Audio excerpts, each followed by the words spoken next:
In this video, I'll show you how to rename groups in Monday.com. Start by opening the board where your groups are located.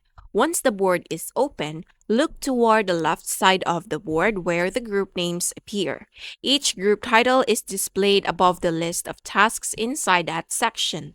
Locate the group you want to rename and click directly on the current group name. Depending on your version of Monday.com, you may need to double click the title or hover over it first before it becomes editable. The group title will now switch into edit mode. You'll see the text field become active so you can type a new name. But first, you can press Ctrl A to highlight the text, or you can drag your mouse from the right side to the left side to highlight it.